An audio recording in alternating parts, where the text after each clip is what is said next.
Et voilà, je viens de boire l'équivalent en eau que pourrait coûter une requête sur ChatGPT. Une étude de l'université de Californie à Riverside estime qu'une requête sur ChatGPT consomme environ 500 ml d'eau. Et ce n'est que la partie hébergée de l'iceberg. L'entraînement du modèle GPT-3 aurait consommé jusqu'à 5,4 millions de litres d'eau. Donc imaginez le coût pour le modèle GPT-4. Ces chiffres sont effrayants. L'IA est en train de tout révolutionner, mais à quel prix? Est-ce qu'on est en train de sacrifier notre planète pour un gain de productivité?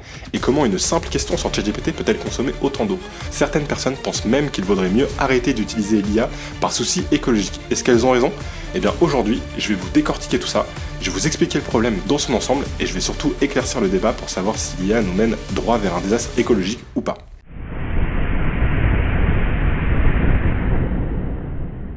Dans un premier temps, on va essayer de se concentrer sur les différents scopes dans le cas d'une requête pour ChatGPT.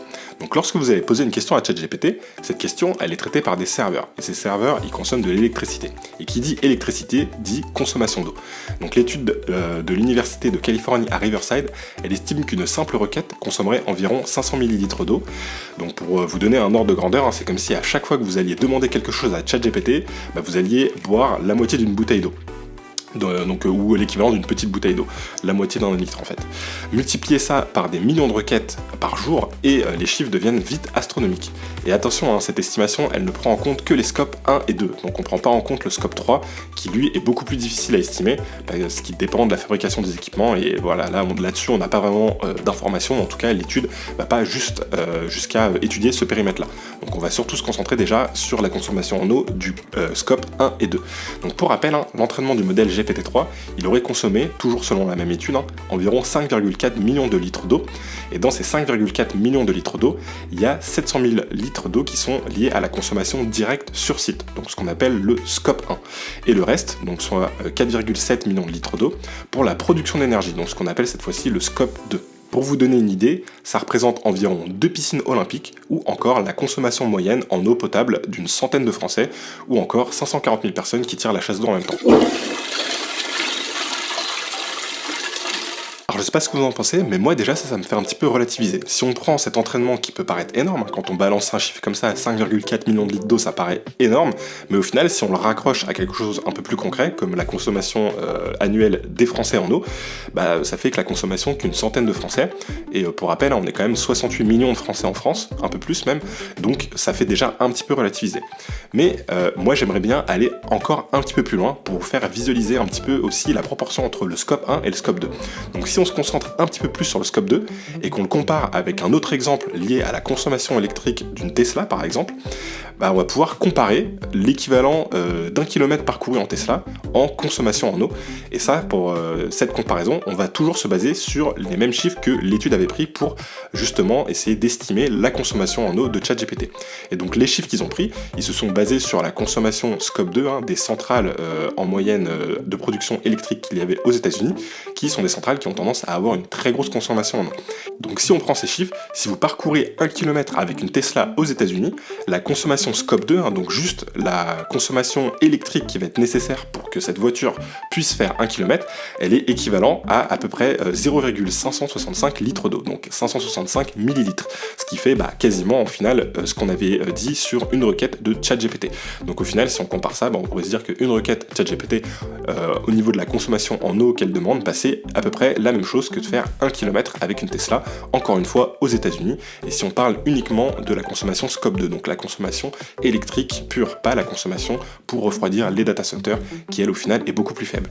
En fait, si on remet ça en comparaison, une requête ChatGPT, si elle était faite non pas aux États-Unis sur des serveurs américains, mais sur des serveurs qui seraient en France par exemple, la consommation elle serait 45 fois plus faible en France que celle des États-Unis, parce que la majorité de la consommation au final en eau de ChatGPT, elle se situe sur le scope 2, donc vraiment sur sa consommation électrique et non pas sur la consommation d'eau qui est liée au refroidissement du modèle. Si on creuse un petit peu plus loin, on peut se demander pourquoi il y a une telle différence entre la France et les États-Unis. C'est tout simplement parce que les États-Unis sont encore très dépendants des énergies fossiles comme le charbon et le gaz pour produire de l'électricité. Et cette production en électricité, elle consomme beaucoup plus d'eau pour le refroidissement notamment, alors que la France, elle a massivement investi dans le nucléaire qui est beaucoup moins gourmand en eau. En clair, la localisation des data centers et le mix énergétique local jouent un rôle crucial dans l'impact que l'intelligence artificielle aura sur la consommation en eau. C'est pour cette raison qu'on parle beaucoup du scope 2, car elle représente une part importante de la consommation d'eau. En effet, l'étude elle estime que le scope 2 il représente entre 87 et 98% de la consommation d'eau, ce qui est énorme. Au final, la grande majorité de la consommation d'eau d'une intelligence artificielle, elle va se retrouver sur sa consommation électrique et pas du tout sur la gestion des data centers qui peuvent représenter parfois que 2% de la consommation globale en eau de l'intelligence artificielle. Et c'est ça qui est aussi intéressant, c'est de se dire que, au final, le gros souci, c'est plus que le scope 2 aux États-Unis, il est très gourmand en eau. Mais voilà, si on se déplaçait dans un autre pays, comme par exemple en France, on se rendait compte que la consommation en eau de ces modèles et de ces data centers, elle serait beaucoup plus raisonnable, puisqu'on a une bien moins grosse consommation en eau, comme on l'a montré, jusqu'à 45 fois moins que celle qu'on peut avoir aux États-Unis. Donc c'est là que se fait la différence, et c'est pour ça que moi je trouve que quand on voit beaucoup d'articles qui nous disent que ChatGPT consomme énormément d'eau, que tel modèle consomme énormément d'eau et que ça peut être potentiellement un désastre écologique, je voulais un petit peu creuser pour voir ce que ça représente. Et si on gratte un petit peu, on se rend compte qu'au final, ce que ça nous montre, c'est surtout qu'aux États-Unis, toutes leurs centrales, elles consomment beaucoup d'eau parce qu'ils n'ont pas encore fait cette transition écologique et qu'ils sont encore beaucoup sur des centrales à charbon, sur des centrales qui sont, elles, très consommatrice d'eau, et que c'est ça en fait plutôt pour moi le cœur du problème. Mais voilà, je voudrais bien avoir déjà votre retour là-dessus, donc n'hésitez pas à lancer un petit commentaire si vous avez un avis sur ce sujet. Donc on a vu maintenant que le gros du sujet, c'est plus la consommation électrique des data centers et pas vraiment la consommation pour refroidir les data centers. Ça, c'est au final la partie émergée de l'iceberg. Le gros de l'iceberg, c'est vraiment la consommation électrique. C'est là où on va avoir une grosse consommation d'eau et puis tout simplement une grosse consommation de l'énergie. Donc, est-ce que c'est pas plutôt ce sujet-là qui est intéressant ? Les data centers à l'échelle mondiale, en 2020, ils consommaient déjà environ 240 TWh. Et ça, pour vous donner un comparatif, sur la même année, en France, on avait une consommation pour l'entièreté du pays de 424 TWh. Donc au final, on se rend compte que l'ensemble des data centers à l'échelle globale, dans le monde entier, 240 TWh, ça représente un peu plus de la moitié de la consommation qu'on pouvait avoir, nous, en France, puisqu'on était à 424 TWh. Et l'un des sujets qui est souvent mis en avant, c'est qu'avec le boom de l'intelligence artificielle, cette consommation, elle risque de faire qu'augmenter. Et il y a des estimations qui disent qu'on pourrait multiplier par 1,8 à 3,4 cette consommation en électricité d'ici 2030. Donc c'est-à-dire qu'on pourrait atteindre jusqu'à 800 TWh, ce qui commence à être une consommation assez énorme. Et cette augmentation, elle est principalement due à la croissance de l'IA, mais pas uniquement, elle est aussi liée à la digitalisation croissante de nos sociétés. On est de plus en plus connectés, on utilise de plus en plus de services en ligne, et tout ça, ça nécessite de la puissance de calcul, donc de l'électricité, et cette électricité, comme on l'a vu, elle consomme de l'eau. Cependant, il est important de noter que l'efficacité énergétique des data centers, elle a considérablement progressé ces dernières années. Donc par exemple, entre 2015 et 2019, la demande de calcul, elle a triplé, mais la consommation électrique, elle est restée stable.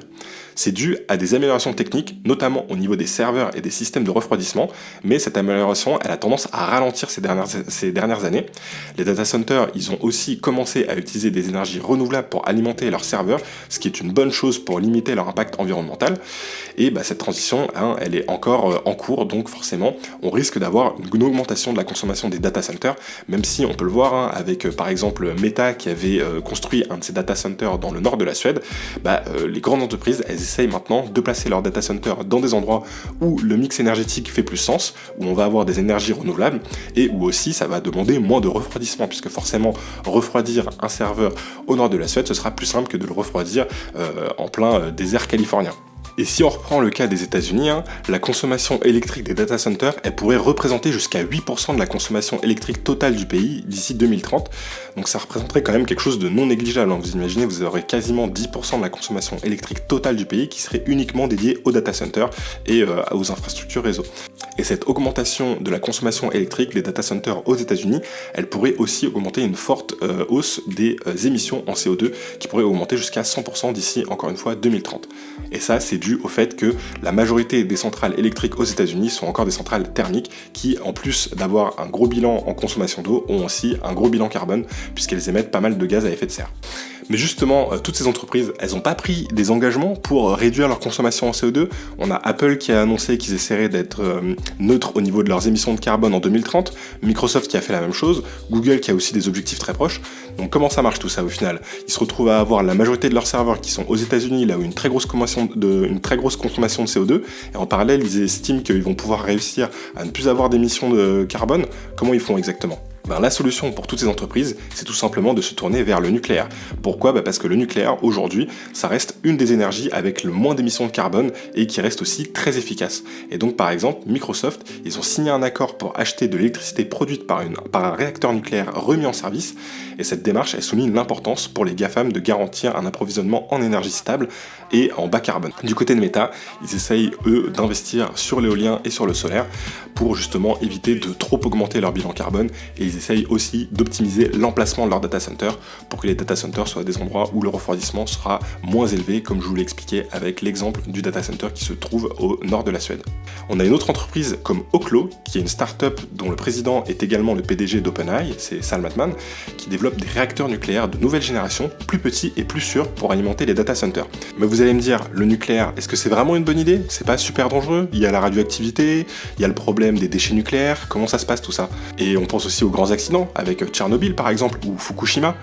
Mais au final, si on réfléchit vraiment, ces accidents, ils sont plutôt assez exagérés dans nos têtes et dans l'inconscient collectif. C'est un petit peu comme les accidents d'avion. Dès qu'il y a un crash d'avion, tout le monde en entend parler, alors que quand il y a une voiture qui a un crash et qui fait des morts, on entend beaucoup moins parler. Et au final, il y a beaucoup plus de morts en voiture qu'en avion, et pourtant, on a tout de suite l'impression que l'avion, ça peut parfois être plus dangereux. C'est un peu le même effet. Puisque en fait, si on compare les chiffres, le nucléaire, il est bien plus sûr que les énergies fossiles. Si on prend le charbon par exemple, on a environ 25 morts par térawattheure de produit. C'est lié à la pollution de l'air, mais aussi lié aux accidents qu'il peut y avoir lors de la production de charbon, par exemple dans les mines. Pour le pétrole, c'est environ 18 morts, pareil, il peut y avoir des accidents industriels. Pour le gaz, c'est un peu mieux, on a environ 3 morts pour la production d'un térawattheure. Et le nucléaire, à votre avis, c'est combien? C'est seulement 0,03 morts par térawattheure. C'est à peine plus que l'éolien ou le solaire, et donc forcément, ça remet tout ça en perspective. Donc même s'il y a eu des gros accidents, ou par exemple Fukushima, on estime à peu près le nombre de morts à 2300, ce qui est forcément très impressionnant puisque c'est un seul événement, on se rend compte que comparé à l'industrie du charbon ou du gaz ou du pétrole, le nombre de morts, il est vraiment bien plus réduit, puisque toute l'industrie de l'exploitation du charbon, de l'exploitation du pétrole, etc., elle fait aussi de nombreux morts liés à la pollution, en plus des morts aussi qui peuvent avoir des accidents industriels dans les mines, sur les plateformes pétrolières, etc., mais qui sont des accidents généralement un peu plus petits, où forcément il y a un peu moins de morts, donc on n'en entend pas parler à une échelle internationale, mais n'empêche que quand on met les chiffres bout à bout, le nombre de morts il est bien plus élevé. Si vous imaginez une ville de 150 000 habitants consommant à peu près 1 TWh par an, si elle fonctionne au charbon uniquement, elle compterait environ 25 morts par an. Si elle fonctionne au pétrole, ce serait 18 morts.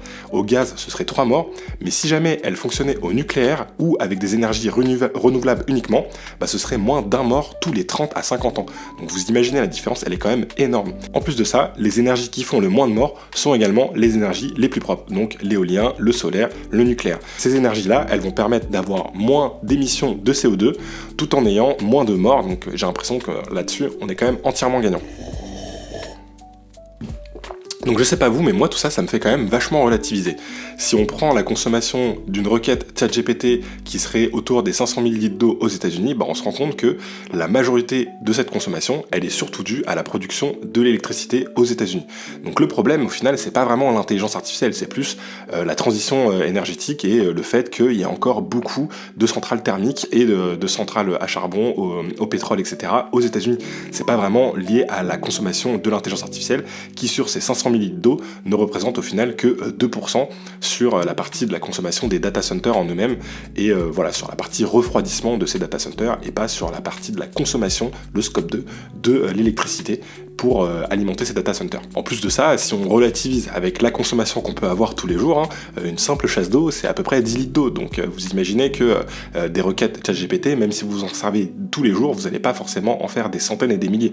Donc tout ça, ça fait aussi relativiser. Maintenant, le problème de fond, est-ce que c'est pas plutôt que les data centers aux États-Unis, ils sont pas alimentés avec une électricité qui est propre? Et je pense que ça, les grandes sociétés comme Microsoft ou comme Apple ou comme Meta, ils s'en sont vraiment rendus compte. Et c'est pour cette raison que les GAFAM, ils sont en train d'essayer de vraiment transitionner vers des énergies plus renouvelables, vers le nucléaire, parce que pour eux, ça fait partie de leurs objectifs justement de réduire leurs émissions de carbone, et le fait qu'ils aient besoin d'une consommation électrique qui augmente d'année en année, c'est incompatible avec le fait qu'aujourd'hui, l'électricité aux États-Unis est une électricité qui est très très loin d'être propre. Et c'est ça au final le problème de fond, et pas l'intelligence artificielle si on y réfléchit. Donc voilà, je voulais vraiment faire cette vidéo parce que j'ai vu de nombreux articles, de nombreuses choses qui ont été partagées sur le réseau sur le fait que ChatGPT consomme énormément d'eau. J'ai eu l'occasion d'en parler lors d'une table ronde que j'ai eue la semaine dernière où pareil, on me disait bah oui mais l'intelligence artificielle c'est pas vraiment écologique, et je voulais un peu creuser le sujet puisque je trouvais pas vraiment le lien entre le fait qu'on utilise ChatGPT et la consommation en eau. Je comprenais pas exactement d'où ces chiffres venaient et c'est pour ça que j'ai vraiment voulu gratter le sujet. Donc je vous ai mis en lien de la vidéo toutes les différentes études que j'ai pu utiliser pour créer cette dernière. Je me base donc du coup sur les différents papiers de recherche, etc., sur des chiffres que j'ai pu trouver de sources qui sont fiables. Mais voilà, si vous avez des choses à ajouter, n'hésitez pas, je pourrais épingler un petit commentaire pour apporter d'éventuelles corrections s'il y en a, s'il y a eu des erreurs sur la vidéo. C'est un petit peu ma première vidéo orientée plutôt vulgarisation, donc c'est un petit peu un essai. Si ça vous a plu, n'hésitez pas à laisser un petit like, un commentaire, ça m'encouragera à en faire d'autres. Et d'ici là, je vous retrouve la semaine prochaine. Allez, ciao!